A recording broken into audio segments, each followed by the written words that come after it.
An audiobook presentation of Genevieve Behrend, Your Invisible Power. Forward. These pages have been written with purpose and the hope that their suggestions may furnish you with a key to open up the way to the attainment of your desires, and to explain that fear should be entirely banished from your effort to obtain possession of the things you desire.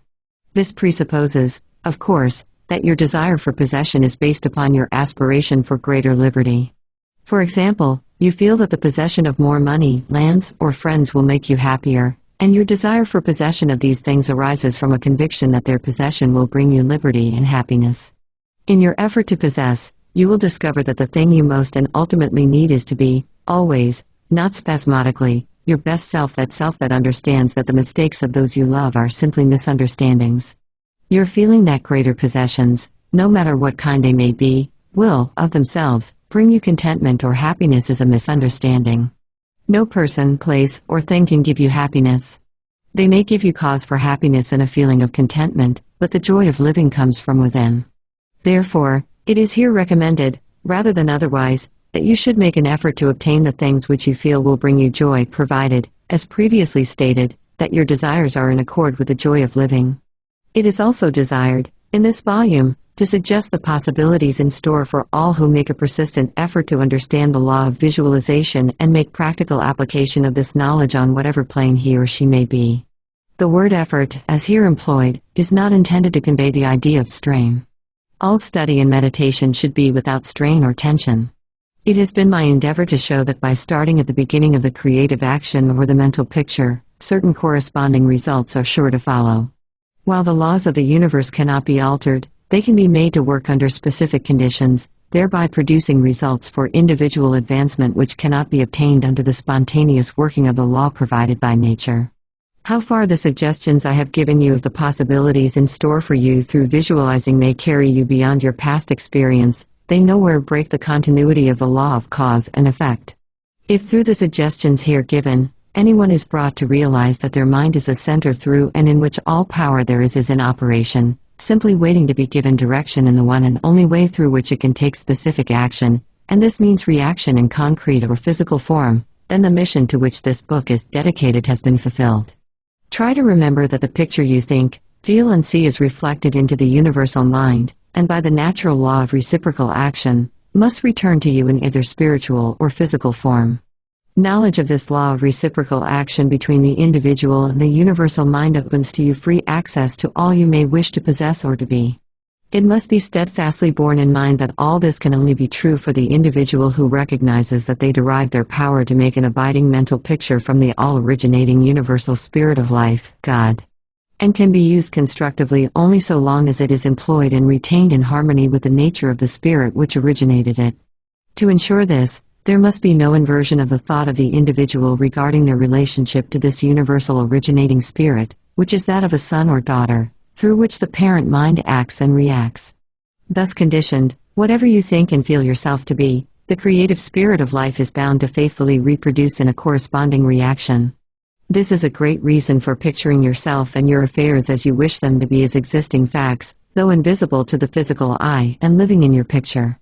An honest endeavor to do this, always recognizing that your own mind is a projection of the originating spirit, will prove to you that the best there is yours in all your ways. Chapter 1. Order of Visualization. The exercise of the visualizing faculty keeps your mind in order and attracts to you the things you need to make life more enjoyable in an orderly way. If you train yourself to deliberately picture your desire and carefully examine it, you will soon find your thought and desires come and proceed in a more orderly procession than ever before. Having reached a state of ordered mentality, you are no longer in a constant state of mental hurry. Hurry is fear and consequently destructive. In other words, when your understanding grasps the power to visualize your heart's desire and hold it with your will, it attracts to you all things requisite to the fulfillment of that picture by the harmonious vibrations of the law of attraction. You realize that since order is heaven's first law and visualization places things in their natural element, then it must be a heavenly thing to visualize. Everyone visualizes, whether they know it or not. Visualizing is the great secret of success. The conscious use of this great power attracts to you greatly multiplied resources, intensifies your wisdom, and enables you to make use of advantages that you formerly failed to recognize. We now fly through the air, not because anyone has been able to change the laws of nature, but because the inventor of the flying machine learned how to apply nature's laws and, by making orderly use of them, produced the desired result. As far as natural forces are concerned, nothing has changed since the beginning. There were no airplanes in year one, because those of that generation could not conceive the idea as a practical working possibility. It has not yet been done, was the argument, and it cannot be done. Yet the laws and materials for practical flying machines existed then as now. Troward tells us that the great lesson he learned from the airplane and wireless telegraphy is the triumph of principle over precedent, and the working of an idea to its logical conclusion in spite of accumulated testimony of all past experience. With such an example before you, can you not realize that still greater secrets may be disclosed? Also, that you hold the key within yourself, with which to unlock the secret chamber that contains your heart's desire? All that is necessary in order that you may use this key and make your life exactly what you wish it to be, is a careful inquiry into the unseen causes which stand back from every external and visible condition. Then bring these unseen causes into harmony with your conception, and you will find that you can make practical working realities of possibilities which at present seem but fantastic dreams. We all know that the balloon was the forefather of the airplane. In 1766 Henry Cavendish, an English nobleman, proved that hydrogen gas was 7 times lighter than atmospheric air. From that discovery, the balloon came into existence, and from the ordinary balloon, the dirigible, a cigar-shaped airship, evolved. The study of aeronautics and the laws of aerial locomotion of birds and projectiles led to the belief that mechanism could be evolved by which heavier-than-air machines could be made to travel from place to place and remain in the air by the maintenance of great speed, which would overcome by propulsive force the ordinary law of gravitation. Professor Langley of Washington, who developed much of the theory, which others afterward improved, was subjected to much derision when he sent a model airplane up only to have it bury its nose in the muddy water of the Potomac. But the Wright brothers, who experimented in the latter part of the 19th century, realized the possibility of traveling through the air in a machine that had no gas bag. They saw themselves enjoying this mode of transportation with great facilities. It is said that one of the brothers would tell the other, when their varied experiments did not turn out as they expected, "It's all right, brother, I can see myself riding in that machine, and it travels easily and steadily." Those Wright brothers knew what they wanted, and kept their pictures constantly before them. In visualizing, or making a mental picture, you are not endeavoring to change the laws of nature. You are fulfilling them. Your object in visualizing is to bring things into regular order both mentally and physically. When you realize that this method of employing the creative power brings your desires, one after another, into practical material accomplishment, your confidence in the mysterious but unfailing law of attraction, which has its central power station in the very heart of your word/picture, becomes supreme. Nothing can shake it. You never feel that it is necessary to take anything from anybody else. You have learned that asking and seeking have receiving and finding as their correlatives.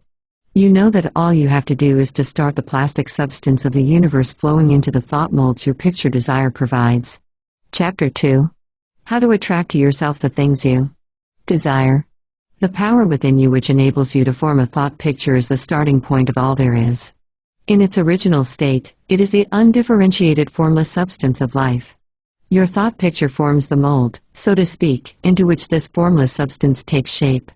Visualizing, or mentally seeing things and conditions as you wish them to be, is the condensing, the specializing power in you that might be illustrated by the lens of a magic lantern. The magic lantern is one of the best symbols of this imaging faculty. It illustrates the working of the creative spirit on the plane of the initiative and selection, or in its concentrated specializing form, in a remarkably clear manner. This picture slide illustrates your own mental picture invisible in the lantern of your mind until you turn on the light of your will. That is to say, you light up your desire with absolute faith that the creative spirit of life is doing the work. By the steady flow of light of the will on the spirit, your desired picture is projected upon the screen of the physical world, an exact reproduction of the pictured slide in your mind. Visualizing without a will sufficiently steady to inhibit every thought and feeling contrary to your picture would be as useless as a magic lantern without the light. On the other hand, if your will is sufficiently developed to hold your picture in thought and feeling, without any ifs, simply realizing that your thought is the great attracting power, then your mental picture is as certain to be projected upon the screen of your physical world as any pictured slide put into the best magic lantern ever made.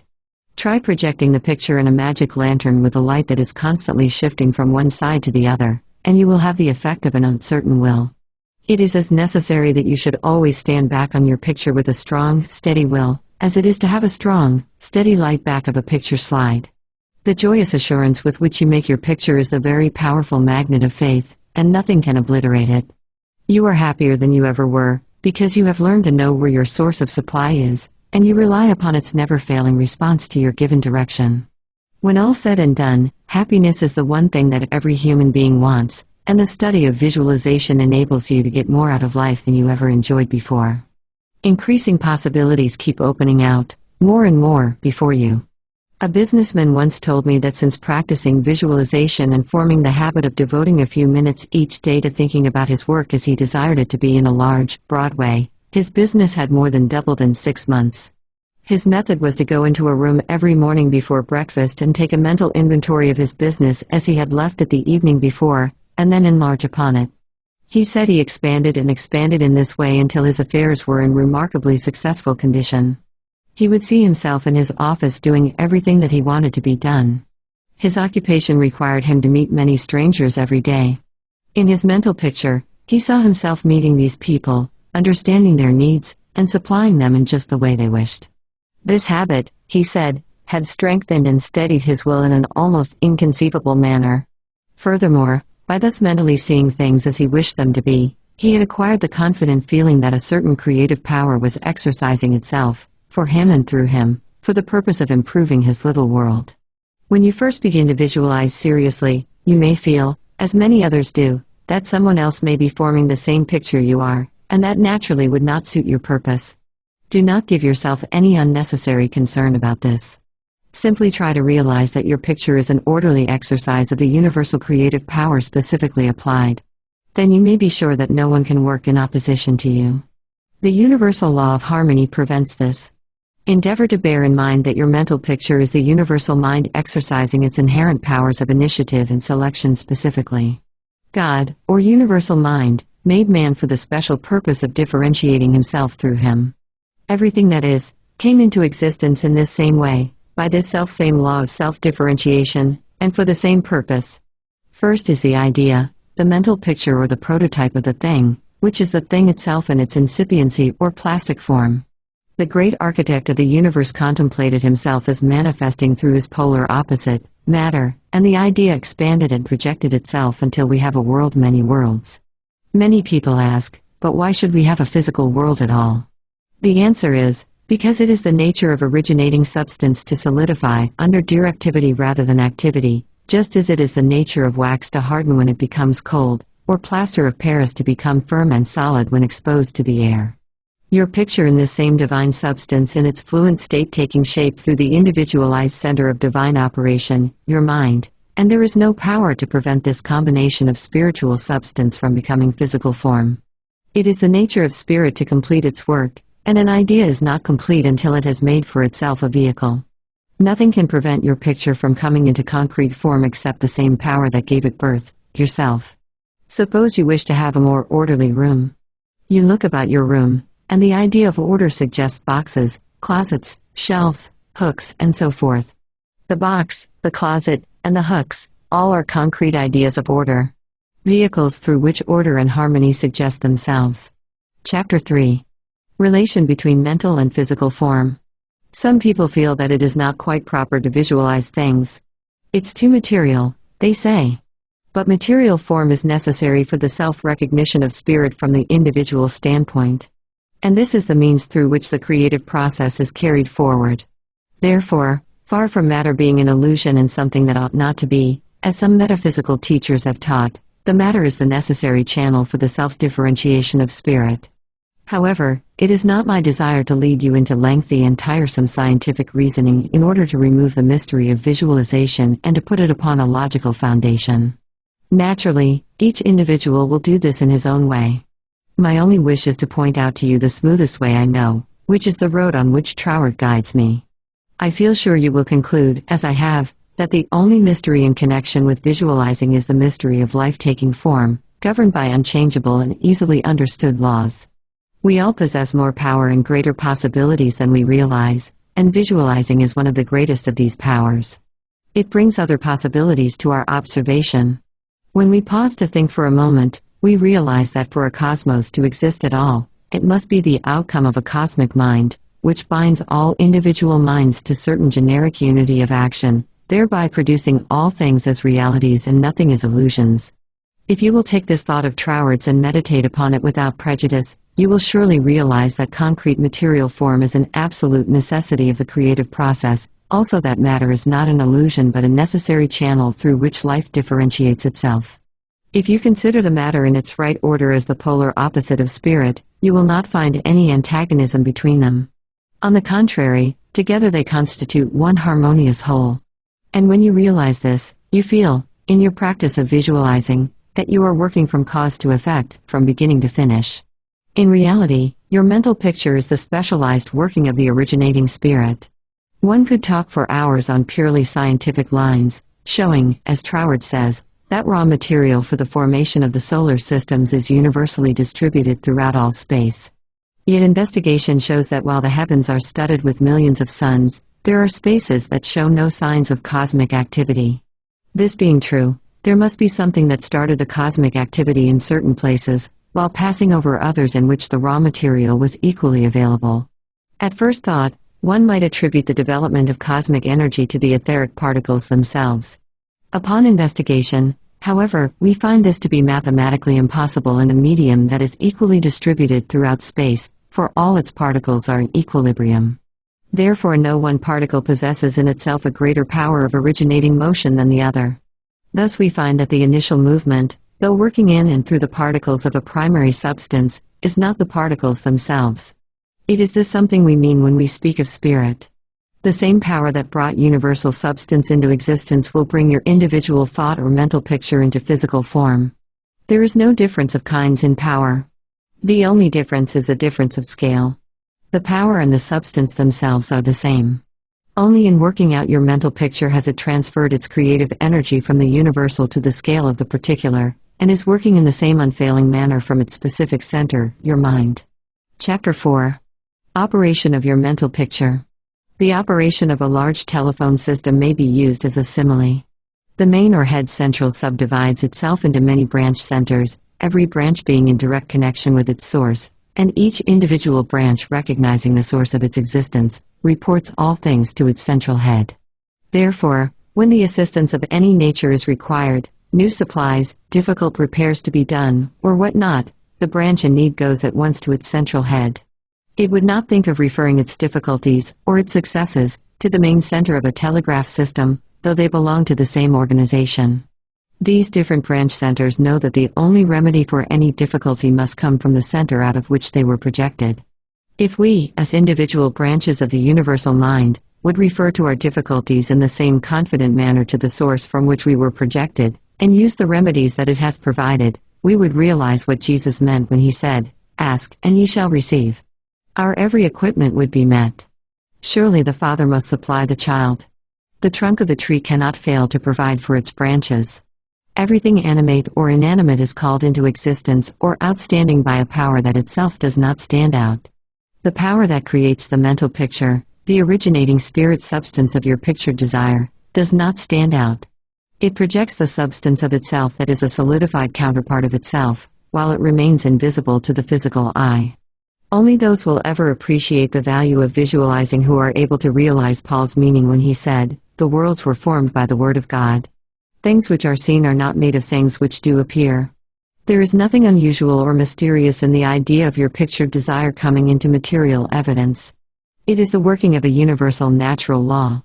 The world was projected by the self-contemplation of the universal mind, and this same action is taking place in its individualized branch, which is the mind of man. Everything in the whole world has its beginning in mind and comes into existence in exactly the same manner, from the hat on your head to the boots on your feet. All are projected thoughts, solidified. Your personal advance and evolution depends upon your right use of the power of visualizing, and your use of it depends on whether you recognize that you, yourself, are a particular center through and in which the originating spirit is finding ever new expression for potentialities already existing within itself.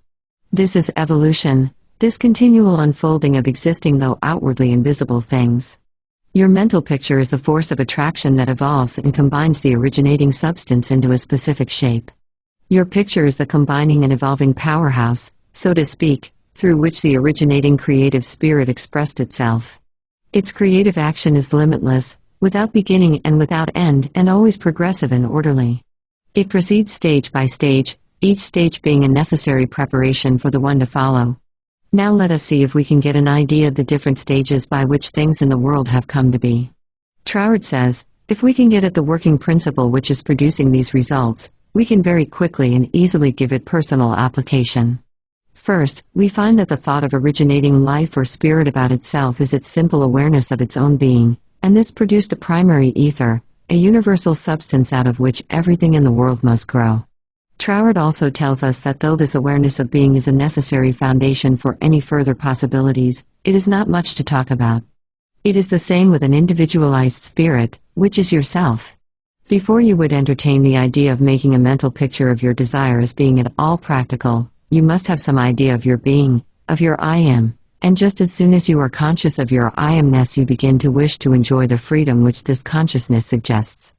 You want to do more and be more, and as you fulfill this desire within yourself, the localized spirit begins conscious activities in you. The thing you are most concerned with is the specific action of the creative spirit of life, the universal mind specialized. The localized God germ in you is your personality, your individuality, and since the joy of absolute freedom is the inherent nature of this God germ, it is natural that it should endeavor to enjoy itself through its specific center. And as you grow in the comprehension that your being, your individuality, is God particularizing Himself, you naturally develop divine tendencies. You want to enjoy life and liberty. You want freedom in your affairs as well as in your consciousness, and it is natural that you should. Always with this progressive wish, there is a faint thought picture. As your wish and your recognition grow into an intense desire, this desire becomes a clear mental picture. For example, a young lady studying music wishes she had a piano in order to practice at home. She wants the piano so much that she can mentally see it in one of the rooms. She holds the picture of the piano and indulges in the mental reflection of the pleasure and advantage it will be to have the piano in the corner of the living room. One day she finds it there just as she had pictured it. As you grow in understanding as to who you are, where you came from, and what the purpose of your being is, how you are to fulfill the purpose for which you are intended, you will more and more afford a center through which the creative spirit of life can enjoy itself. And you will realize that there can be but one creative process filling all space, which is the same in its potentiality, whether universal or individual.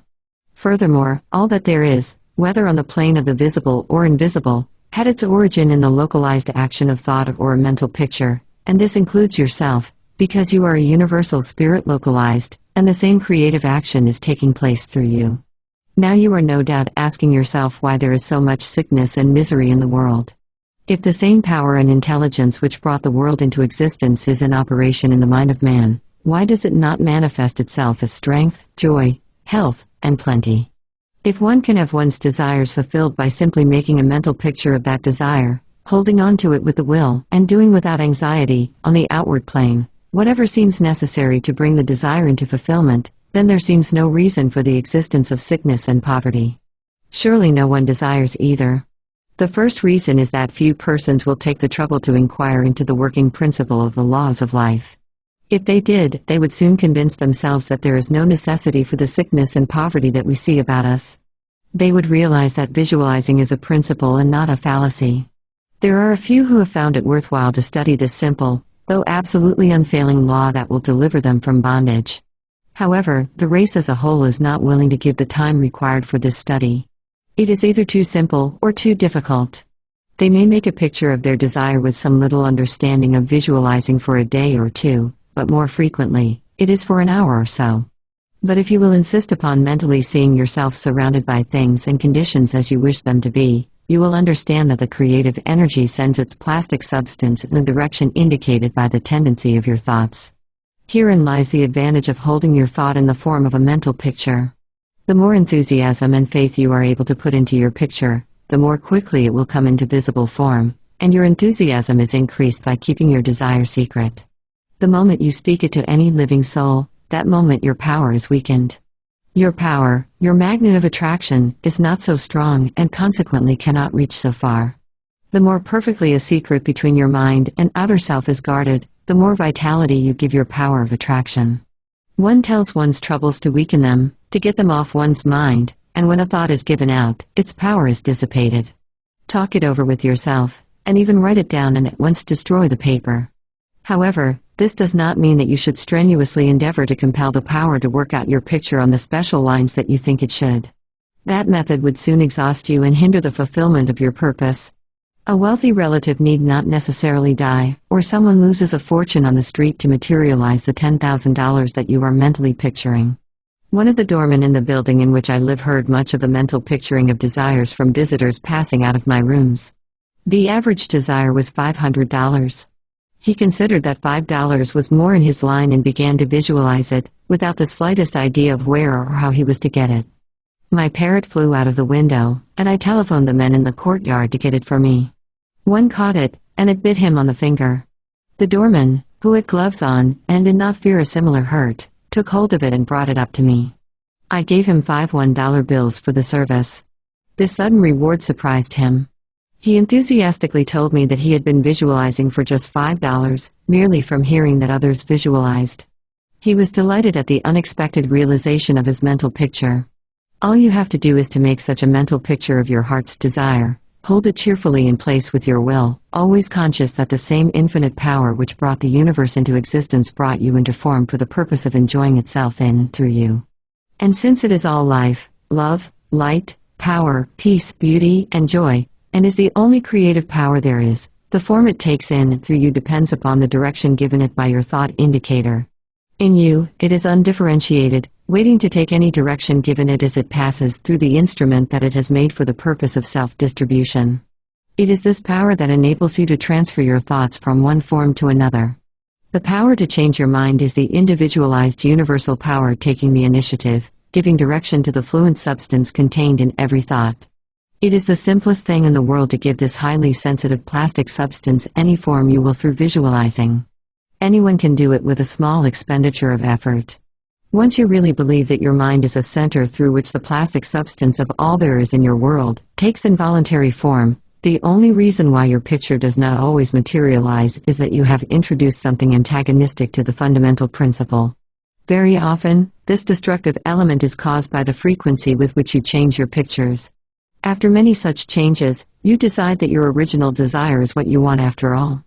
Upon this conclusion, you begin to wonder why, being your first picture, it hasn't materialized. The plastic substance with which you are mentally dealing is more sensitive than the most sensitive photographer's film. If, in taking a picture, you suddenly remembered you had already taken a picture on that same plate, you would not expect a perfect result of either picture. On the other hand, you may have taken 2 pictures on the same plate unconsciously. When the plate has been developed, and the picture comes into physical view, you do not condemn the principle of photography, nor are you puzzled to understand why your picture has turned out so unsatisfactorily. You do not feel that it is impossible for you to obtain a good, clear picture of the subject in question. You know that you can do so, by simply starting at the beginning, putting in a new plate, and determining to be more careful while taking your picture next time. These lines followed out. You are sure of a satisfactory result. If you proceed in the same manner with your mental picture, doing your part in a correspondingly confident frame of mind, the result will be just as perfect. The laws of visualizing are as infallible as the laws governing photography. In fact, photography is the outcome of visualizing. Again, your results in visualizing and your desires may be imperfect or delayed through the misuse of this power, owing to the thought that the fulfillment of your desire is contingent upon certain persons or conditions. The originating principle is not in any way dependent upon any person, place, or thing. It has no past and knows no future. The law is that the originating creative principle of life is the universal here and everlasting now. It creates its own vehicles through which to operate. Therefore, past experience has no bearing on your present picture. So do not try to obtain your desire through a channel that may not be natural for it, even though it may seem reasonable to you. Your feeling should be that the thing, or the consciousness which you so much desire, is normal and natural, a part of yourself, a form for your evolution. If you can do this, there is no power to prevent you from enjoying the fulfillment of the picture you have in hand, or any other. Chapter 5. Expressions from Beginners. Hundreds of persons have realized that visualizing is an Aladdin's lamp to him with a mighty will. General Foch says that his feelings were so outraged during the Franco-Prussian War in 1870 that he visualized himself leading a French army against the Germans to victory. He said he made his picture, smoked his pipe, and waited. This is one result of visualizing we are all familiar with. A famous actress wrote a long article in one of the leading Sunday papers last winter, describing how she rid herself of excessive body fat and weight by seeing her figure constantly as she wished to be. A very interesting letter came to me from a doctor's wife while I was lecturing in New York. She began with the hope that I would never discontinue my lectures on visualization, making humanity realize the wonderful fact that they possess the method of liberation within themselves. Relating her own experience, she said that she had been born on the east side of New York in the poorest quarter. From earliest girlhood she had cherished a dream of marrying a physician someday. This dream gradually formed a stationary mental picture. The first position she obtained was in the capacity of a nursemaid in a physician's family. Leaving this place, she entered the family of another doctor. The wife of her employer died, and in time the doctor married her, the result of her long-pictured yearning. After that, both she and her husband conceived the idea of owning a fruit farm in the South. They formed a mental picture of the idea and put their faith in its eventual fulfillment. The letter she sent me came from their fruit farm in the South. It was while at the farm that the doctor's wife wrote me. Her second mental picture had seen the light of materialization. Many letters of a similar nature come to me every day. The following is a case that was printed in the New York Herald last May, Atlantic City, May 5. She was an old woman, and when she was arraigned before Judge Clarence Goldenberg in the police court today, she was so weak and tired she could hardly stand. The judge asked the court attendant what she was charged with. "Stealing a bottle of milk, Your Honor," repeated the officer. "She took it from the doorstep of a downtown cottage before daybreak this morning." "Why did you do that?" Judge Goldenberg asked her. "I was hungry," the old woman said. "I didn't have a cent in the world and no way to get anything to eat except to steal it. I didn't think anybody would mind if I took a bottle of milk." "What's your name?" asked the judge. "Weinberg," said the old woman, "Elizabeth Weinberg." Judge Goldenberg asked her a few questions about herself. Then he said, "Well, you're not very wealthy now, but you're no longer poor. I've been searching for you for months. I've got $500 belonging to you from the estate of a relative. I am the executor of the estate." Judge Goldenberg paid the woman's fine out of his own pocket, and then escorted her into his office, where he turned her legacy over to her and sent a policeman out to find her a lodging place. I learned later that this little woman had desired and mentally pictured $500, while all the time ignorant of how it could possibly come to her. But she kept her vision and strengthened it with her faith. In a recent issue of Good Housekeeping, there was an article by Addington Bruce entitled "Stiffening Your Mental Backbone." It is very instructive, and would benefit anyone to read it. He says, in part, form the habit of devoting a few moments every day to thinking about your work in a large, broad imaginative way, as a vital necessity to yourself and a useful service to society. Huntington, the great railway magnate, before he started building his road from coast to coast, said that he took hundreds of trips all along the line before there was a rail laid. It is said that he would sit for hours with a map of the United States before him and mentally travel from coast to coast just as we do now over his fulfilled mental picture. It would be possible to call your attention to hundreds of similar cases. The best method of picturing to yourself that which you may desire is both simple and enjoyable, if you once understand the principle back of it well enough to believe it. First and above everything else, be sure of what it is you really want. Then specialize your desire along these lines. Chapter 6. Suggestions for making your mental picture.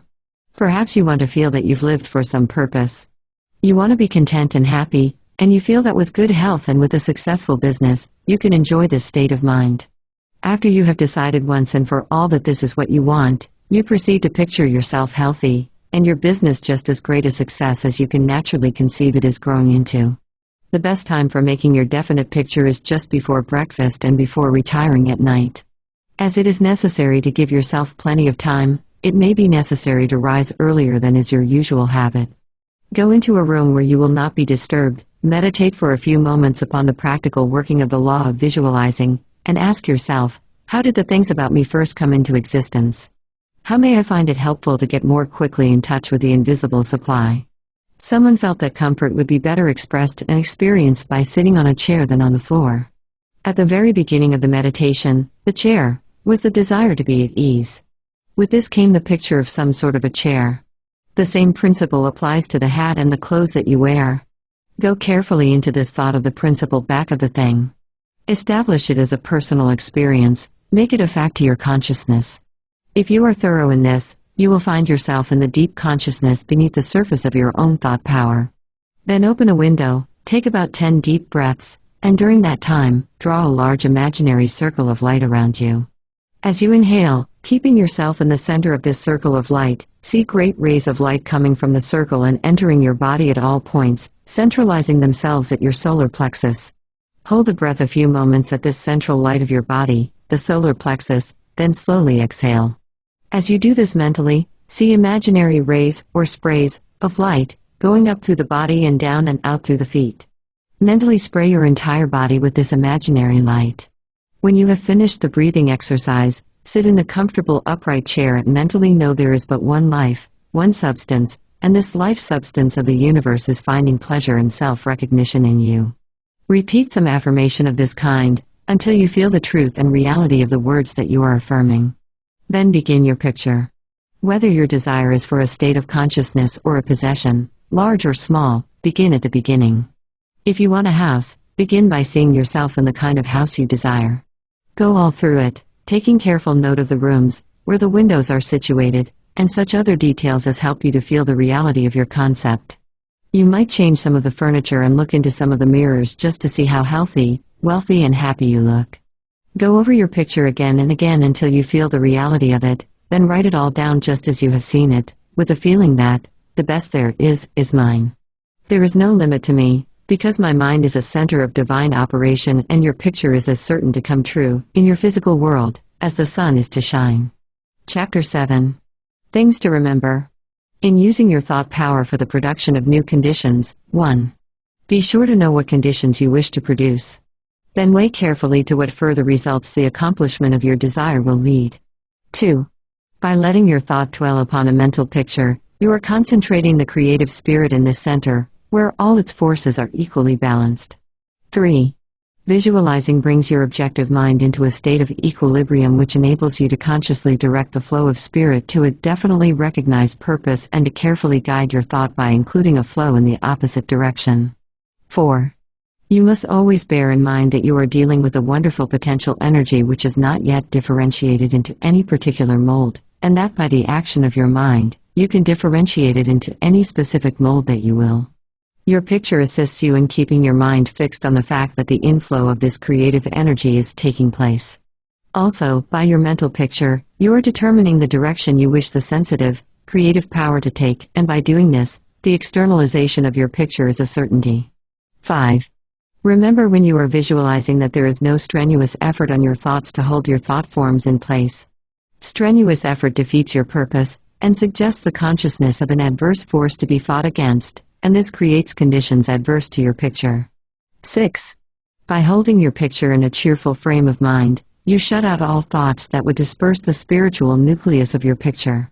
Because the law is creative in its action, your picture desire is certain of accomplishment. 7. The seventh and great thing to remember in visualizing is that you are making a mental picture for the purpose of determining the quality you are giving to the previously undifferentiated substance and energy rather than arranging the specific circumstances for its manifestation. That is the work of creative power itself. It will build its own forms of expression quite naturally, if you will allow it, and save you a great deal of needless anxiety. What you really want is an expansion in a certain direction, whether of health, wealth, or whatnot, and so long as you get it, as you surely will, if you confidently hold to your picture, what does it matter whether it reaches you by some channel which you thought you could count upon, or through some other of whose existence you had no idea? You are concentrating energy of a particular kind for a particular purpose. Bear this in mind and let specific details take care of themselves, and never mention your intention to anyone. Remember always that nature, from her clearly visible surface to her most arcane depths, is one vast storehouse of light and good entirely devoted to your individual use. Your conscious oneness with the great whole is the secret of success, and when once you have fathomed this, You can enjoy your possession of the whole or a part of it at will, because by your recognition, you have made it, and can increasingly make it yours. Never forget that every physical thing, whether for you or against you, was a sustained thought before it was a thing. Thought is neither good nor bad. It is creative action and always takes physical form. Therefore, the thoughts you dwell upon becoming the things you possess or do not possess. Chapter 8. Why I took up the study of mental science. I have frequently been questioned about my reasons for taking up the study of mental science, and as to the results of my search, not only in the knowledge of principles, but also in the application of that knowledge to the development of my own life and experience.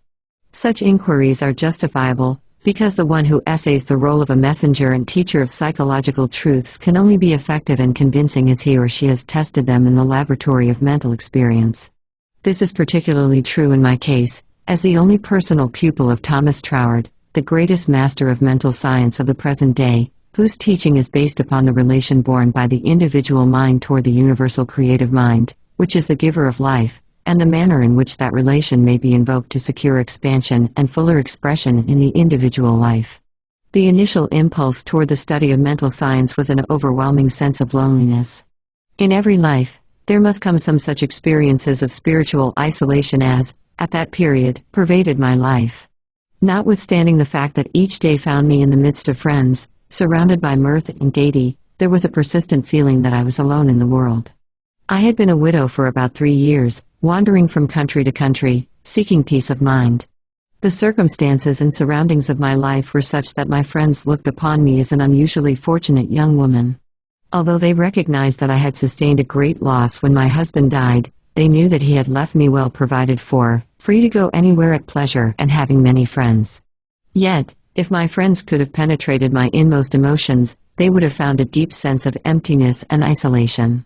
This feeling inspired a spirit of unrest that drove me on and on in a fruitless search upon the outside for that which I later learned could only be obtained from within. I studied Christian Science, but it gave me no solace, though fully realizing the great work the scientists were doing, and even having the pleasure and privilege of meeting Mrs. Eddy personally. But it was impossible for me to accept the fundamental teachings of Christian Science and make practical applications of it. When about to abandon the search for contentment and resign myself to resume a life of apparent amusement, a friend invited me to visit the great seer and teacher, Abdu'l-Baha. After my interview with this most wonderful of men, my search for contentment began to make a change.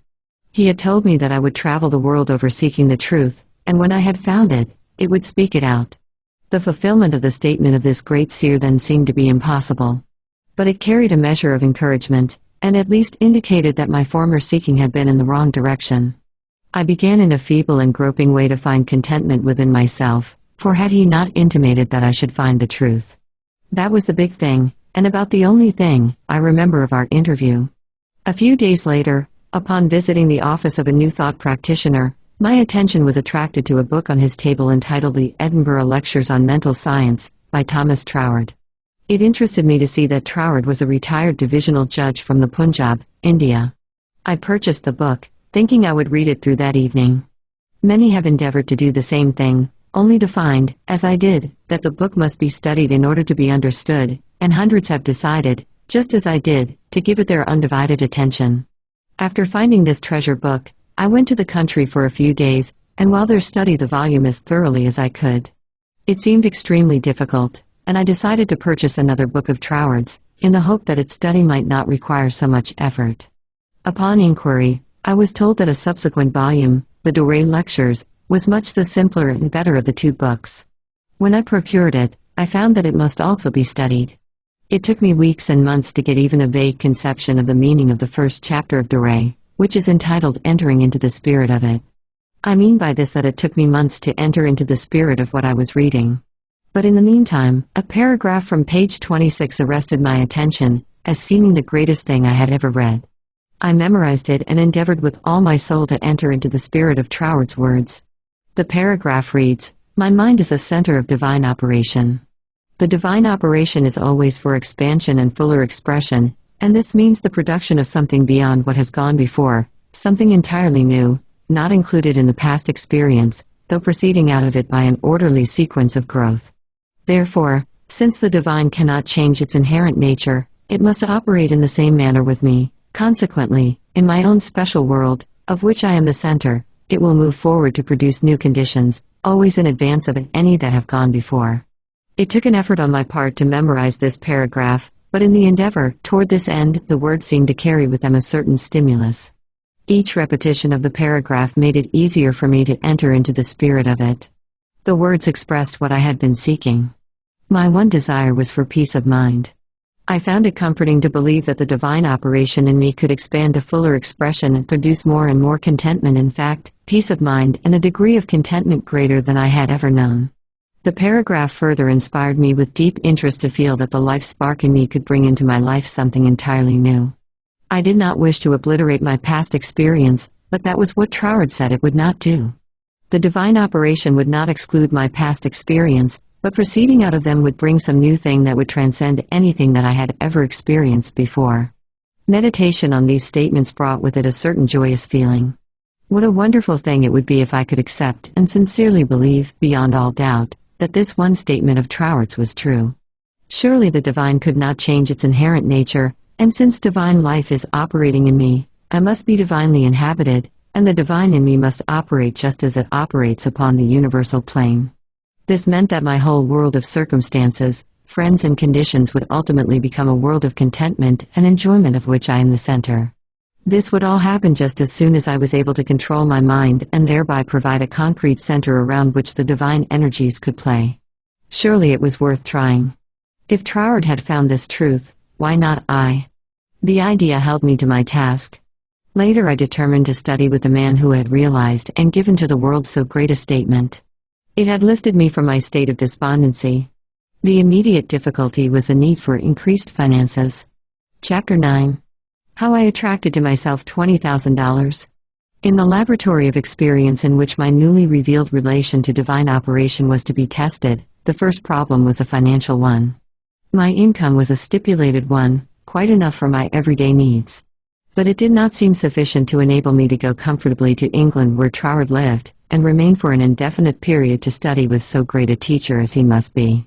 So before inquiring whether Troward took pupils or whether I would be eligible in case he did, I began to use the paragraph I had memorized. Daily, in fact, almost hourly, the words were in my mind. My mind is a center of divine operation, and divine operation means expansion into something better than has gone before. From the Edinburgh lectures, I had read something about the law of attraction, and from the chapter of causes and conditions, I had gleaned a vague idea of visualizing. So every night, before going to sleep, I made a mental picture of the desired $20,000. $21,000 bills were counted over each night in my bedroom, and then, with the idea of more emphatically impressing my mind with the fact that this $20,000 was for the purpose of going to England and studying with Troward, I wrote out my picture, saw myself buying my steamer ticket, walking up and down the ship's deck from New York to London and, finally, saw myself accepted as Troward's pupil. This process was repeated every morning and every evening, always impressing more and more fully upon my mind Troward's memorized statement, "My mind is a center of divine operations." I endeavored to keep this statement in the back part of my consciousness all the time with no thought in mind as to how the money might be obtained. Probably the reason why there was no thought of the avenues through which the money might reach me was that I could not possibly imagine where the $20,000 would come from. So I simply held my thoughts steady and let the power of attraction find its own ways and means. One day while walking on the street, taking deep breathing exercises, the thought came, my mind is surely a center of divine operation. If God fills all space, then God must be in my mind also. If I want this money to study with Troward that I may know the truth of life, then both the money and the truth must be mine, though I am unable to feel or see the physical manifestations of either. Still, I declared, it must be mine. While these reflections were going on in my mind, there seemed to come up from within me the thought, I am all the substance there is. Then, from another channel in my brain, the answer seemed to come, of course, that's it, everything must have its beginning in mind. The idea, must be the only one and primary substance there is, and this means money as well as everything else. My mind accepted this idea, and immediately all the tension of mind and body was relaxed. There was a feeling of absolute certainty of being in touch with all the power life has to give. All thought of money, teacher, or even my own personality vanished in the great wave of joy that swept over my entire being. I walked on and on with this feeling of joy steadily increasing and expanding until everything about me seemed to glow with resplendent light. Every person I passed was illuminated as I was.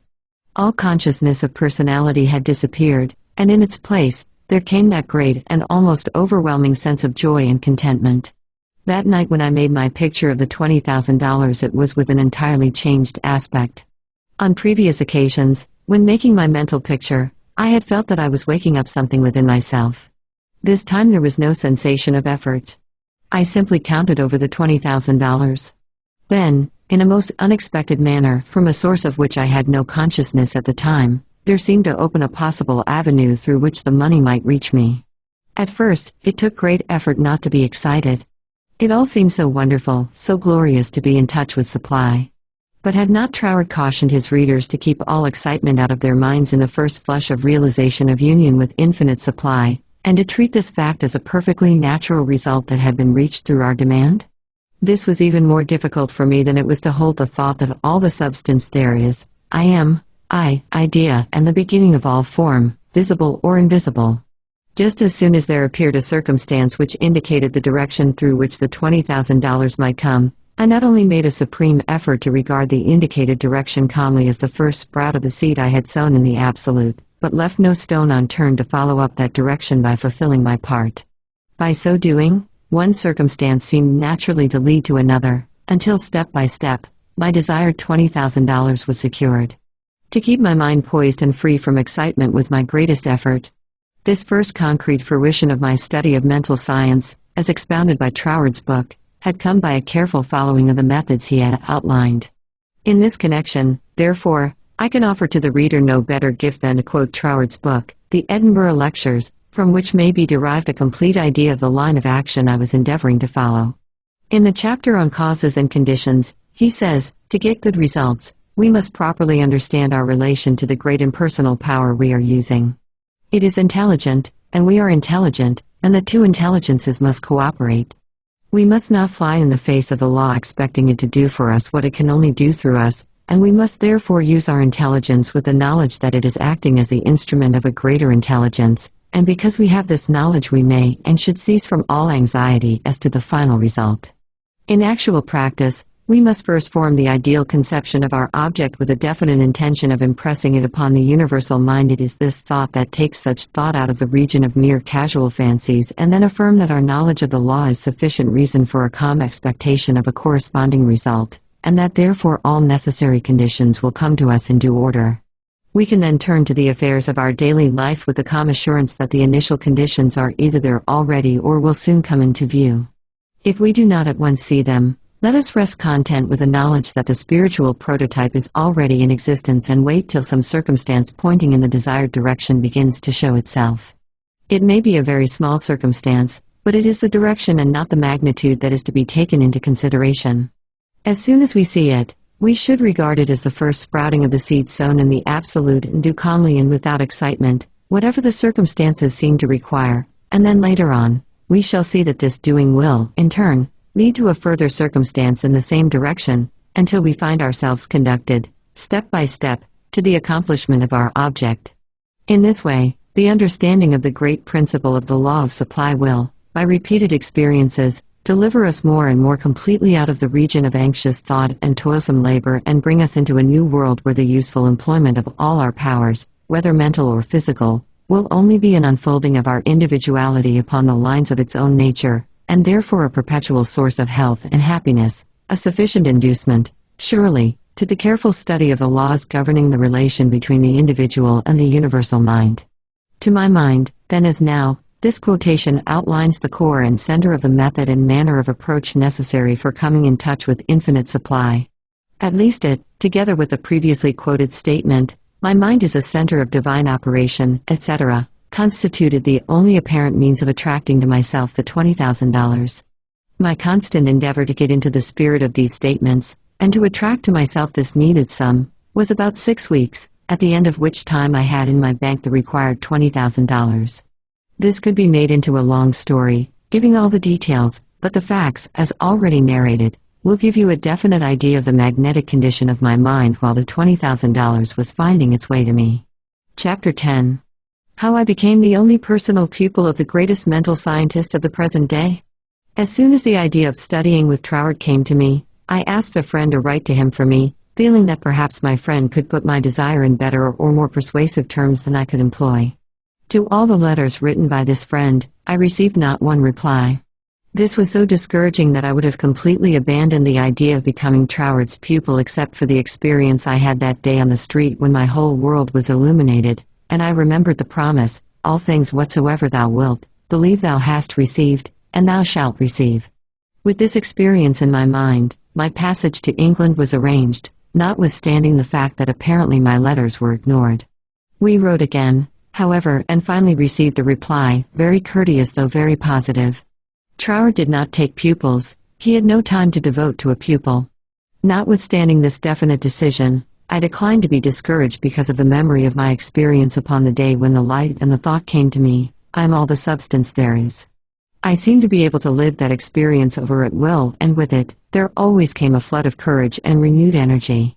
We journeyed on to London, and from there, telegraphed Troward, asking for an interview. The telegram was promptly answered by Troward setting a date when he could see us. At this time, Troward was living in Rouen Manor, a little out-of-the-way place in the southern part of England, about 20 miles from a railway station. We could not find it on the map, and with great difficulty, Cook's touring agency in London located the place for us. There was very little speculation in my mind as to what Troward would say to me in this interview. There always remained the feeling that the truth was mine, also that it would grow and expand in my consciousness until peace and contentment were outward as well as inward manifestations of my individual life. We arrived at Troward's house in a terrific rainstorm, and were cordially received by Troward himself, whom I found, much to my surprise, to be more the type of a Frenchman than an Englishman. I afterward learned that he was a descendant of the Huguenot race, a man of medium stature, with rather a large head, big nose, and eyes that fairly danced with merriment. After we had been introduced to the other members of the family and given a hot cup of tea, we were invited into the living room, where Troward talked very freely about everything except my proposed studies. It seemed quite impossible to bring him to that subject. Just before we were leaving, however, I asked quite boldly, "Will you not reconsider your decision to take a personal pupil? I wish so much to study with you," to which he replied with a very indifferent manner that he did not feel he could give the time it would require for personal instruction, but that he would be glad to give me the names of 2 or 3 books which he felt would not only be interesting but instructive to me. He said he felt much flattered and pleased that I had come all the way from America to study with him, and as we walked out through the lane from his house to our automobile, his manner became less indifferent. A feeling of sympathy seemed to touch his heart, and he turned to me with the remark, "You might write to me, if so inclined, after you get to Paris, and perhaps, if I have time in the autumn, we could arrange something, though it does not seem possible now." I lost no time in following up on his very kind invitation to write. My letters were all promptly and courteously answered, but there was never a word of encouragement as to my proposed studies. Finally, about 2 months later, there came a letter with a question in it: "What do you suppose is the meaning of this verse in the 21st chapter of Revelation? 16. And the city lieth foursquare, and the length is as large as the breadth, and he measured the city with the reed, 12,000 furlongs. The length and the breadth and the height of it are equal." Instinctively I knew that my chance to study with Troward hung upon my giving the correct answer to that question. The definition of the verse seemed utterly beyond my reach. Naturally, answers came to my mind, but I intuitively knew that none was correct. I began bombarding my scholarly friends and acquaintances with the same question. Lawyers, doctors, priests, nuns and clergymen, all over the world, received letters from me with this question in them. Later answers began to return to me, but intuition told me that none was correct. All the while, I was endeavoring to find the answer for myself, but none seemed to come.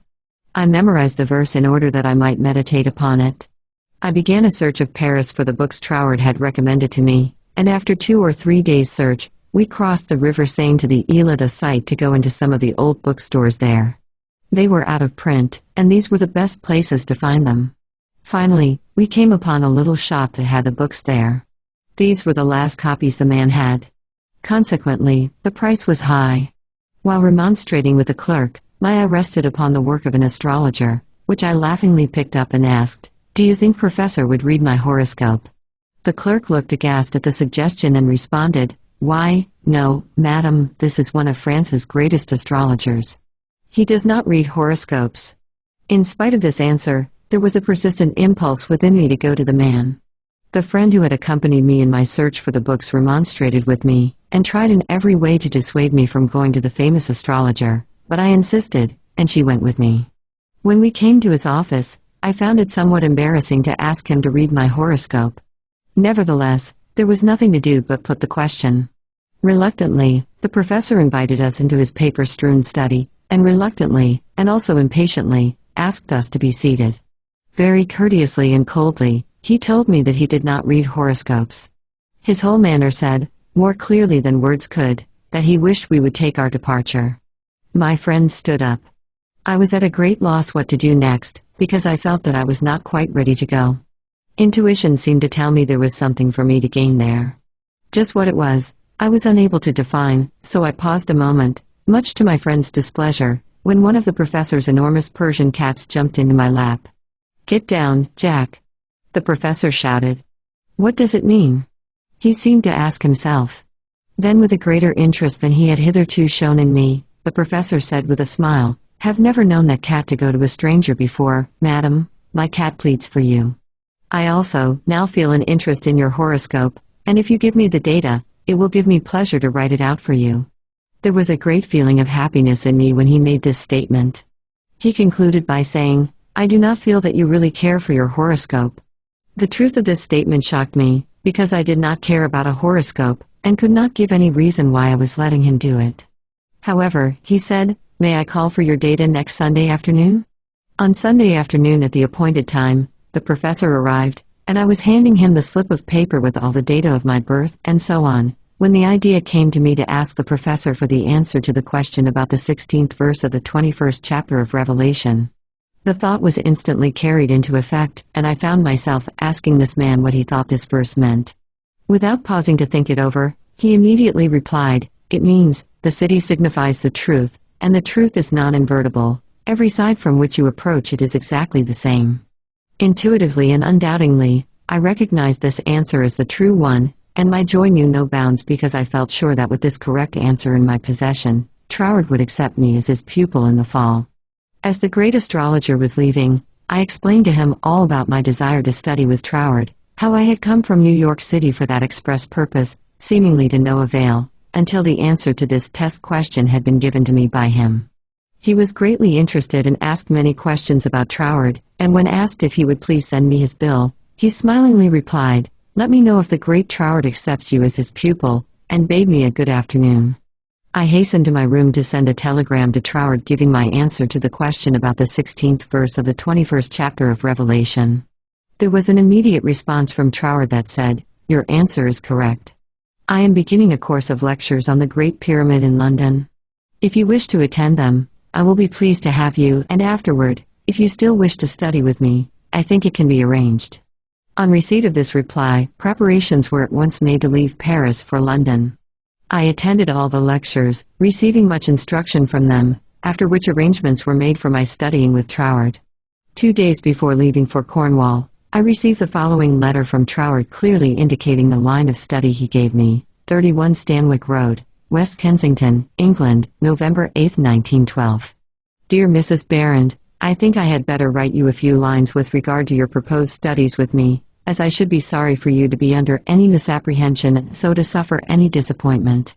I have studied the subject now for several years, and have a general acquaintance with the leading features of most of the systems which, unfortunately, occupy attention in many circles at the present time, such as Theosophy, the Tarot, the Kabbalah, and the like, and I have no hesitation in saying that, to the best of my judgment, all sorts and descriptions of so-called occult study are in direct opposition to the real life-giving truth, and, therefore, you must not expect any teaching on such lines as these. We hear a great deal these days about initiation, but, believe me, the more you try to become a so-called initiate, the further you will put yourself from living life.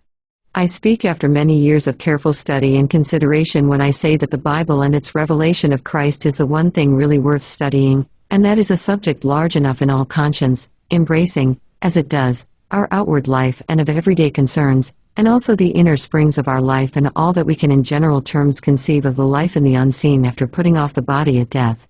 You have expressed a very great degree of confidence in my teaching, and if your confidence is such that you wish, as you say, to put yourself entirely under my guidance, I can only accept it as a very serious responsibility, and should have to ask you to exhibit that confidence by refusing to look into such so-called mysteries as I would forbid you to look into. I'm speaking from experience, but the result will be that much of my teaching will appear to be very simple, perhaps to some extent dogmatic, and you will say you have heard much of it before.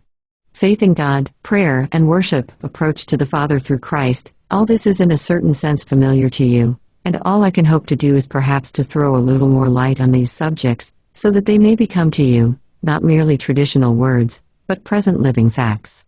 I have been thus explicit as I do not want you to have any disappointment, and also I should say that our so-called course of study will be only friendly conversations at such times as we can fit them in, either you come to our house, or I go to yours, as may be most convenient at the time.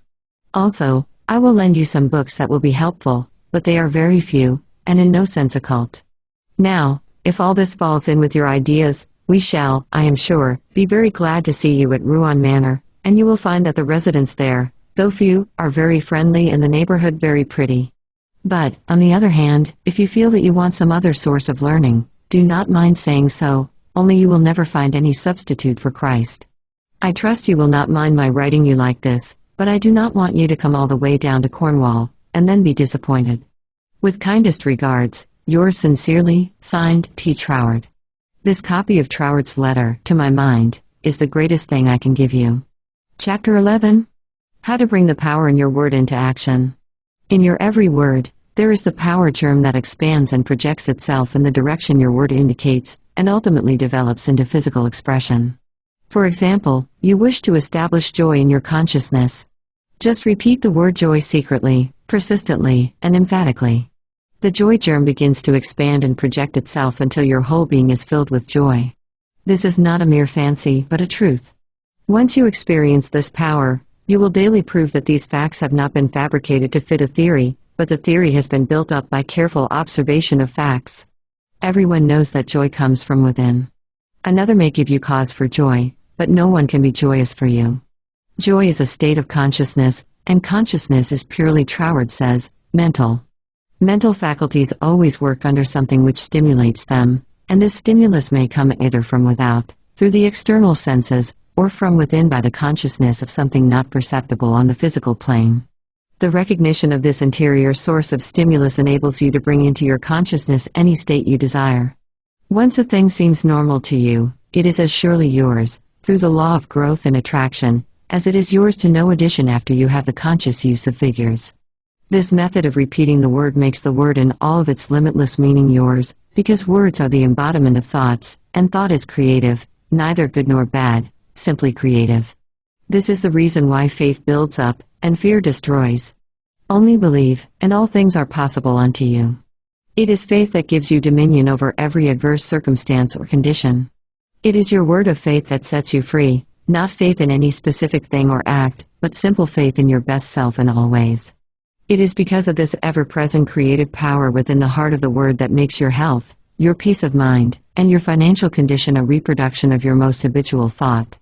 Try to believe and understand this, and you will find yourself master of every adverse circumstance or condition, a prince of power. Chapter 12. How to increase your faith.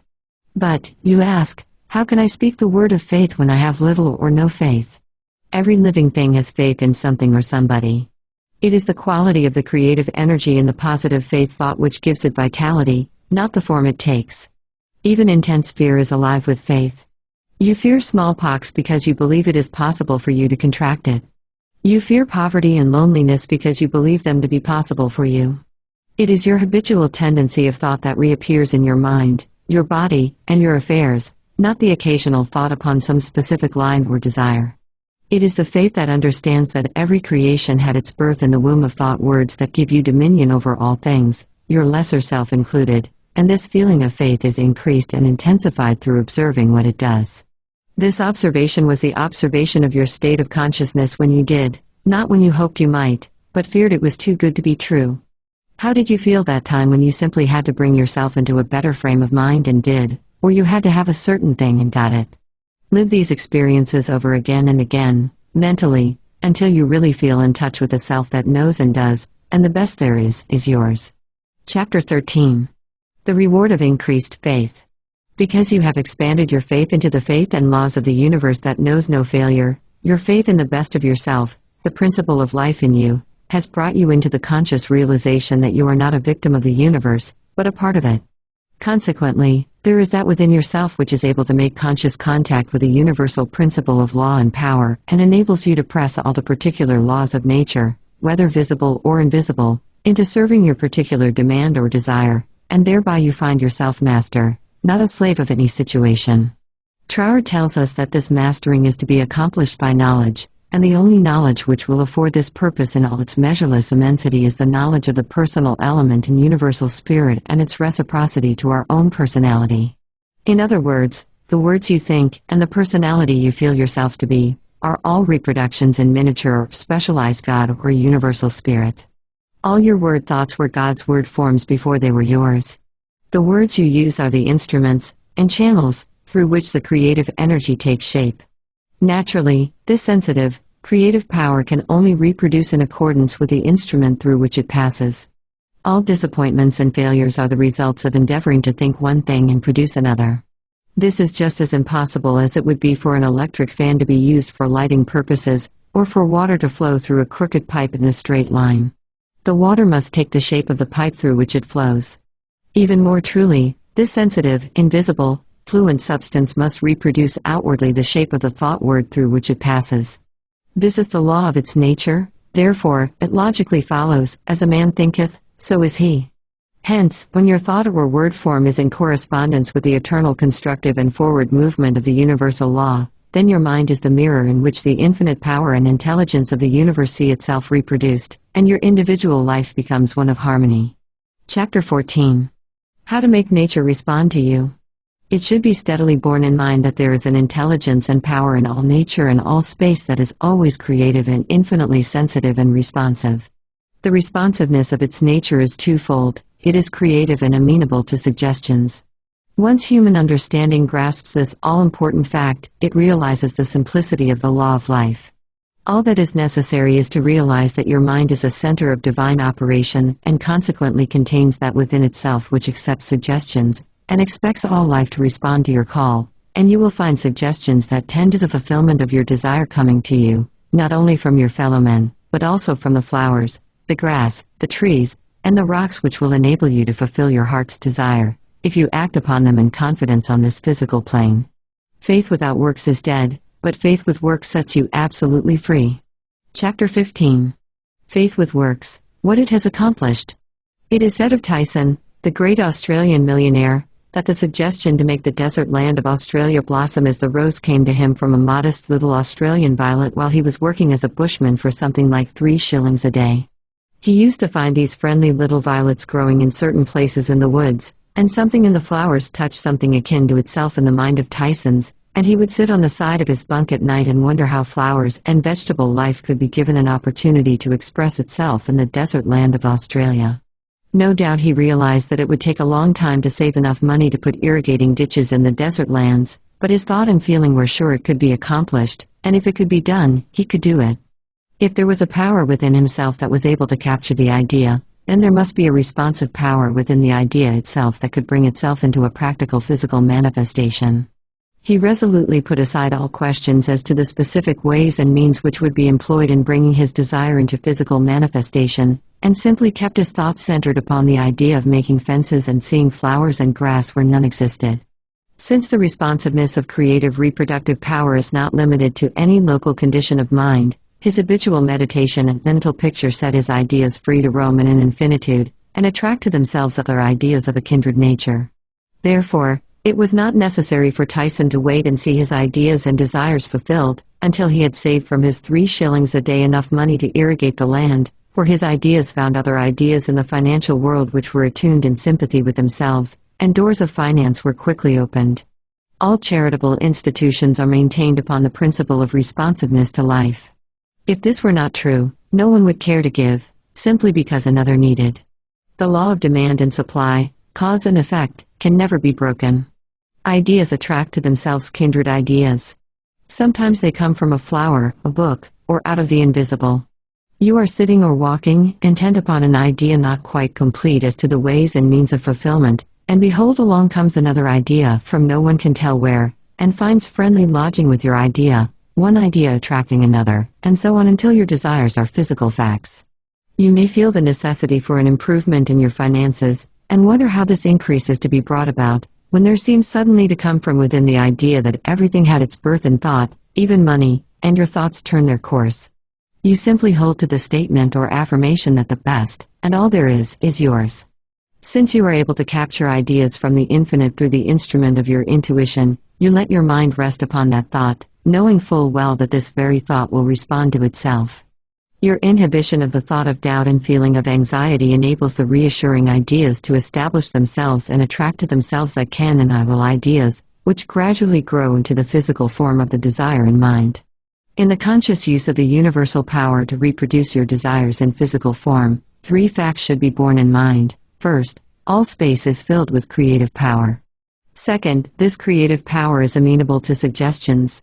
Third, it can only work by deductive methods. As Troward tells us, this last is an exceedingly important point, for it implies that the action of the ever-present creative power is in no way limited by precedent. It works according to the essence of the spirit of the principle. In other words, this universal power takes its creative direction from the word you give it. Once a man realizes this great truth, it becomes the most important of all his consideration with what character this sensitive reproductive power is invested. It is the unvarying law of this creative life principle that as a man thinketh in his heart, so is he. If you realize the truth that the only creative power can be to you only what you feel and think it to be, it is willing and able to meet your demands. Troward says, if you think your thought is powerful, then your thought is powerful. As a man thinketh in his heart, so is he is the law of life, and the creative power can no more change this law than an ordinary mirror can reflect back to you a different image than the object you hold before it. As you think, so are you does not mean as you tell people you think or as you would wish the world to believe you think. It means your innermost thoughts, that place where no one but you knows. None can know the Father save the Son, and no one can know the Son but the Father. Only the reproductive creative spirit of life knows what you think until your thoughts become physical facts and manifest themselves in your body, your brain, or your affairs. Then everyone with whom you come into contact may know, because the Father, the intelligent, creative energy which heareth in secret, hears your most secret thoughts, rewards you openly, and reproduces your thoughts in physical form. As you think you know, that is what you become should be kept in the background of your mind constantly. This is watching and praying without ceasing, and when you are not feeling quite up to par to physically pray. Chapter 16. Suggestions as to how to pray or ask, believing you have already received scientific thinking, positive thought. Suggestions for practical application: try, through careful, positive, enthusiastic though not strenuous, thought, to realize that the indescribable, invisible substance of life fills all space, that its nature is an intelligent, plastic, subjective substance. 5 o'clock in the morning is the best time to go into this sort of meditation. If you will retire early every night for 1 month, before falling asleep, impress firmly upon your subjective mind the affirmation, my Father is the ruler of all the world, and is expressing his directing power through me, you will find that the substance of life takes form in the molds of your thoughts. Do not accept the above suggestion simply because it is given to you. Think it over carefully until the impression is made upon your own subconscious mind understandingly. Rise every morning, as was suggested before, at 5 o'clock, sit in a quiet room in a straight-backed chair, and think out the affirmation of the previous evening, and you will realize and be able to put into practice your princely power with the realization to some extent, at least, that your mind really is a center through which all the creative energy and power there is taking form. Scientific prayer, the principle underlying scientific prayer and prayer for a change in condition, physical, mental, or financial, for yourself or another. Bear in mind that the fundamental necessity for the answer to prayer is the understanding of the scientific statement, ask, believing you have already received, and you shall receive. This is not as difficult as it appears on the surface, once you realize that everything has its origin in the mind, and that which you seek outwardly, you already possess. No one can think of a thought in the future. Your thought of a thing constitutes its origin. Therefore, the thought form of the thing is already yours as soon as you think it. Your steady recognition of this thought possession causes the thought to concentrate, condense, project itself, and assume physical form. To get rich through creation, the recognition or conception of new forces of wealth is the loftiest aspiration you can take into your heart, for it assumes and implies the furtherance of all noble aims. Items to be remembered about prayer for yourself or another: remember that which you call treatment or prayer is not, in any sense, hypnotism. It should never be your endeavor to take possession of the mind of another. Remember that it should never be your intention to make yourself believe that which you know to be untrue. You are simply thinking into God or first cause with the understanding that, if a thing is true at all, there is a way in which it is true throughout the universe. Remember that the power of thought works by absolutely scientific principles. These principles are expressed in the language of the statement, "As a man thinketh in his heart, so is he." This statement contains a world of wisdom, but man's steady recognition and careful application of the statement itself is required to bring it into practical use. Remember that the principles involved in being as we think in our hearts are elucidated and revealed by the law: as you sow, you shall reap. Remember that your freedom to choose just what you will think, just what thought possession you will affirm and claim, constitutes God's gift to you. It shows how first cause has endowed every man with the power and ability to bring into his personal environment whatever he chooses. Cause and effect in reference to getting: if you plant an acorn, you get an oak. If you sow a grain of corn, you reap a stalk and many kernels of corn. You always get the manifestation of that which you consciously or unconsciously affirm and claim, habitually declare and expect, or in other words, as you sow therefore, sow the seeds of I am, I ought, I can, I will realize that because you are you ought, that because you ought, you can, that because you can, you do. The manifestation of this truth, even to a small degree, gives you the indisputable understanding that dominion is your charter right. You are an heir of first cause, endowed with all the power he has. God has given you everything. All is yours, and you know that all you have to do is to reach out your mental hand and take it. This formula may serve as a pattern to shape your own prayer or affirmation into God for the benefit of another or yourself. If, for another, you speak the Christian name of the person you wish to help, then dismiss their personality entirely from your consciousness. Intensify your thought by meditating upon the fact that there is that in you which finds the way, which is the truth and is the life. You are affirming this fact, believing that since you are thinking this, it is already yours. Having lifted up your feeling to the central idea of this meditation, you examine your own consciousness to see if there is an ought which is unlike God. If there is any feeling of fear, worry, malice, envy, hatred, or jealousy, turn back in your meditation to cleanse your thought through the affirmation that God's love and purity fill all space, including your heart and soul. Reconcile your thought with the love of God, always remembering that you are made in the image and likeness of love. Keep this cleansing thought in mind until you feel that you have freed your consciousness entirely of all thoughts and feelings other than love and unity with all humanity. Then, if denials do not disturb you, deny all that is unlike your desired manifestation. This accomplished, you almost overlay your denial with the affirmative thought that you are made in the image and likeness of God and that you already have your desire fulfilled in its original spiritual or thought form. Closing of prayer. Prayer as a method of thought is a deliberate use of the law which gives you the power of dominion over everything, which tends in any way to hamper your perfect liberty. You have been given life that you may enjoy it more and more fully. The steady recognition of this truth makes you declare yourself a prince of power. You recognize, accept, and use this power as a child of a king, and hence dominion is your birthright. Then when you feel the light of this great truth flooding your consciousness, open the floodgates of your soul in heartfelt praise that you have the understanding that the Creator and His creation are one. Also that the Creator is continually creating through His creation. Close your treatment in the happy assurance that the prayer which is fulfilled is not a form of supplication but a steady habitual affirming that the Creator of all creation is operating specifically through you, therefore the work must be perfectly done. Your mind is a center of divine operation. Hints for application and practice. For every 5 minutes given to reading and study of the theories of mental science, spend 15 minutes on the use and application of the knowledge acquired. 1. Spend 1 minute every 24 hours conscientiously thinking over the specification that must be observed in order to have your prayers answered. 2. Practice the steady recognition of desirable thought possession for 2 periods of 15 minutes each every day. Not only time yourself each period to see how long you can keep a given conception before your mental vision, but also keep a written record of the vividness with which you experience your mental image. Remember that your mental senses are just as varied and trainable as your physical ones. 3. Spend 5 minutes every day between 12 noon and 1 o'clock with a mental search for new sources of wealth. Chapter 17. Things to remember.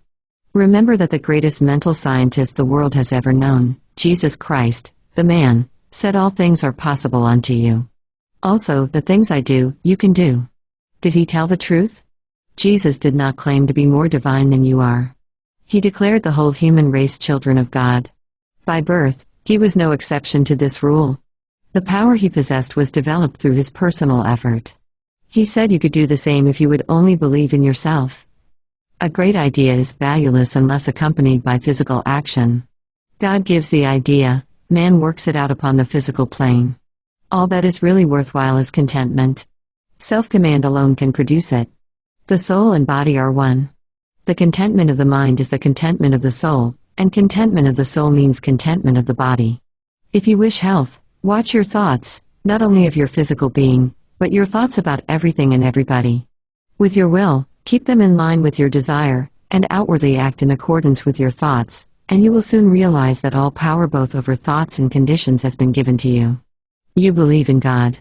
Believe in yourself as the physical instrument through which God operates. Absolute dominion is yours when you have sufficient self-mastery to conquer the negative tendency of thoughts and actions. Ask yourself daily, what is the purpose of the power which put me here?